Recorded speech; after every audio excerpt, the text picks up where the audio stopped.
윤 대통령 탄핵 심판 선고가 늦어지면서 헌법재판소가 어떤 기준으로 파면 여부를 결정할지 관심이 쏠리고 있는데요. 노무현, 박근혜 두 전직 대통령 탄핵 심판 당시엔 어떤 기준이 적용됐고 윤 대통령에겐 어떻게 적용될지 김현지 기자가 분석했습니다. 대통령 탄핵 심판 기준이 세워진 건 2004년 노무현 전 대통령 때였습니다. 헌법재판소는 헌법과 법률 위반의 정도가 얼마나 중대한지 따져야 한다고 했습니다.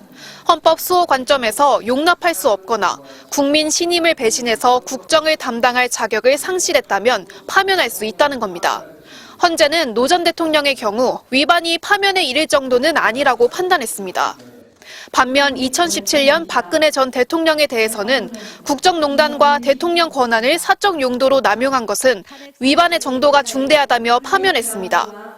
위반의 중대성과 국정운영 공백의 손실을 저울질해 파면 여부를 결정하는 겁니다.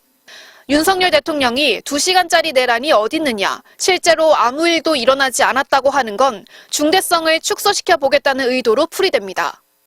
무력으로 국민을 억압하는 계엄이 아니라 계엄의 형식을 빌린 대국민 호소입니다.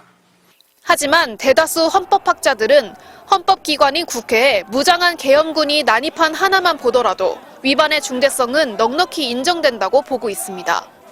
국가를 사유화하고 대한민국 헌법 위에 군림하고자 하였습니다. 우리는 이것을 독재라고 부릅니다. 헌재는 대통령의 헌법 수호 의지도 평가했습니다. 박 전 대통령 탄핵 심판 때는 진상규명과 수사에 최대한 협조하겠다고 했지만 검찰과 특검 조사에 응하지 않고 청와대 압수수색도 거부했다며 국민의 신뢰를 회복하려 노력하는 대신 진실성 없는 사과를 했고 약속도 지키지 않았다고 했습니다. 윤 대통령은 계엄 직후 법적, 정치적 책임 문제를 회피하지 않겠다고 했습니다.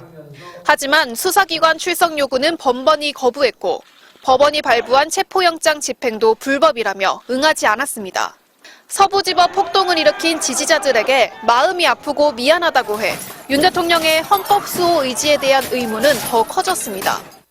헌재는 사건 접수 뒤 노 전 대통령은 63일 만에, 박 전 대통령은 91일 만에 결론을 내렸습니다.